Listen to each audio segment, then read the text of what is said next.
Hey guys, so, big glare on my glasses. It is 5:08 and this is total TMI, but I'm walking you through my infertility journey. So it is day, oh goodness, 5 of my cycle. No, 4, sorry, 4 of my cycle. And so you start Clomid on day 3, take it days 3 through 7. So I've got 5 days worth, and I just took my second one. Honestly, I'm not feeling any different. Brian says I'm hormonal, but he always says I'm hormonal, so we won't go off what he says. And I am just excited to get this process started. Nervous. Yeah, I just wanted to update you. I know it's a really short update, and once I'm supposed to be getting monitored monthly by ultrasound to see if I am going to, like, how many follicles, you know, end up going, I can't talk. How many follicles that, because Clomid makes you grow more follicles, makes you produce more eggs, so you can drop more eggs and have a better chance of conceiving.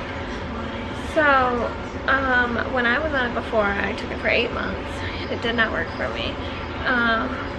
I still did not produce, like, they want you to have like an 18, like a size 18 follicle to be able to drop an egg that is good enough quality to go through the process of conceiving. And rarely would I have a follicle that size. So, even with the Clomid. But, sorry, you can hear the TV. It's pretty loud. I gotta leave it on or Lomas will wake up. I don't know what that's about. But, yeah, I will definitely update you. I did call my doctor to set up an ultrasound for this month, and she's so backed up with Christmas, and Remy's getting her tubes, has her consultation for her tubes that week, and my dog has to have surgery. So it's a crazy month, and she said since I've been on before, she's not like jumping at making me get an ultrasound. She says I'm fine not to be monitored this month. So I'm kind of a little bummed by that. I was pretty excited to go get monitored because, I mean, now that I've had Remy, my body is a little bit more unpredictable. Let me just catch you up on, after I had her, I was told I would start my cycle in 6 weeks. I started it at the 12-week mark, and then I had it 3 months in a row on my own after that, and ever since then I have not had it. So I have not had a cycle since September 27th, and I was going to take Provera, which is a medicine used to kickstart your period, and yeah, the day that I was going to start that, I started my cycle. Isn't it crazy how things work out? So it was exactly, I thought it was 4 months, but I looked it up and it was exactly 3 months, which I was still tracking my ovulation. Like, if I felt like I had more CM or just was feeling crampy, I would test. And actually about 17 days ago, I thought I ovulated. So I was like holding off on starting the Provera, thinking, well, I don't want to take it if I'm pregnant or if I can start on my own. And surprisingly, I must have ovulated on my own because I started my cycle. But it's just really odd. Like, I didn't have, before we had Remington, I got pregnant that March and lost that pregnancy really early, and then I found out I was pregnant again at the end of June with her, and I did not have a cycle that entire time, and I still got pregnant. So my body is just crazy. It's all out of whack. If they go test my hormones, well, when they used to, I don't know about now because I haven't had them tested in a while, that would just show that I'm not ovulating, that I have really low hormone levels, and that my body's all out of whack, and I'm gonna need intervention to get pregnant. So I just feel like, you know, they're not God. They don't know everything. And I do give them a lot of praise though, because our struggle was getting pregnant. And during my second round of IVF, I got pregnant with triplets, even though I lost them. But after that, I got pregnant on my own and then lost that one, and then got pregnant with Remington, and that one stuck. But I did have to do the progesterone. That was the only pregnancy that I did. Instead of doing the progesterone shots, I did the progesterone tablets. So I don't know if that made a difference. But it's just crazy. We went to the geneticist, we did everything to figure out if it was safe to even keep trying to conceive, because once we started getting pregnant, we kept losing the pregnancies. So it's just a very scary thing, and I didn't want to keep going through that and putting us through that if it would never work. And they gave us the okay. So then we ended up getting pregnant with Remington, and it stuck. So it's just crazy how things work out.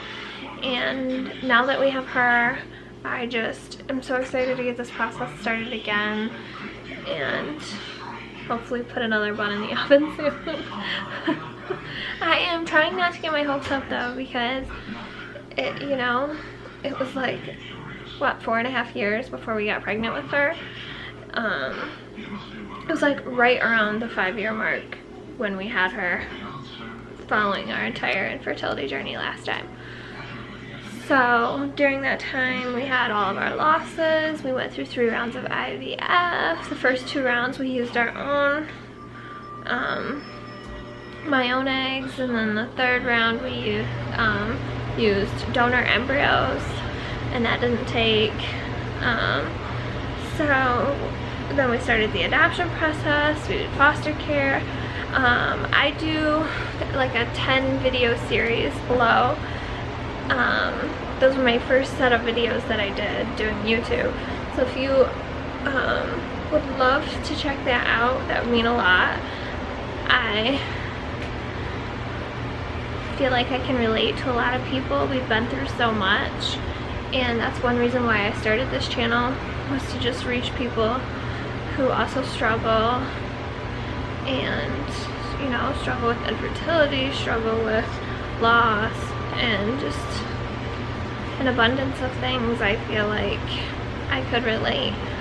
So now that I have Remington, I can relate as a mama, and that's one thing that was always tough for me, because I always felt like I was a mom even before I had her, because, you know, I did get pregnant and I did lose those pregnancies, but just because they weren't here with me doesn't mean that I was not a mom.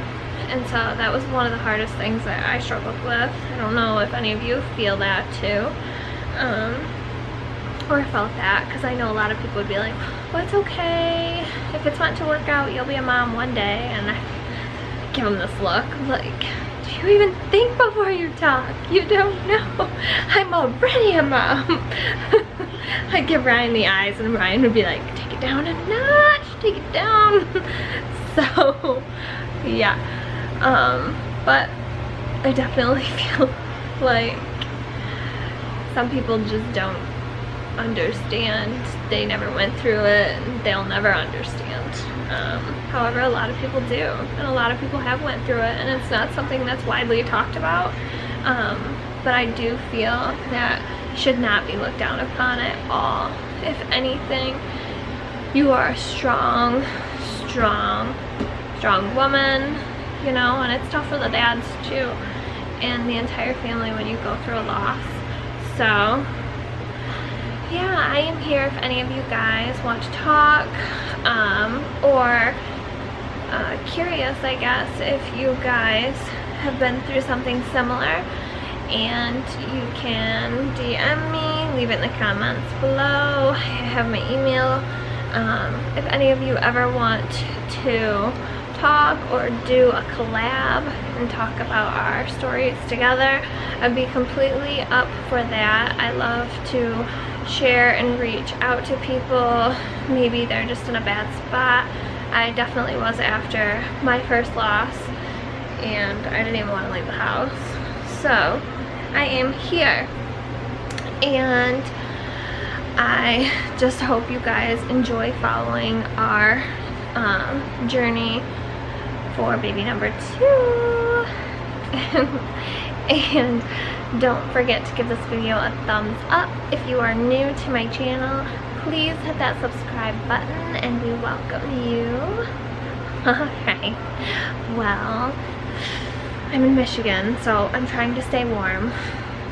If you are in any warm places, send the warmth this way. Send it this way. Alright, bye guys.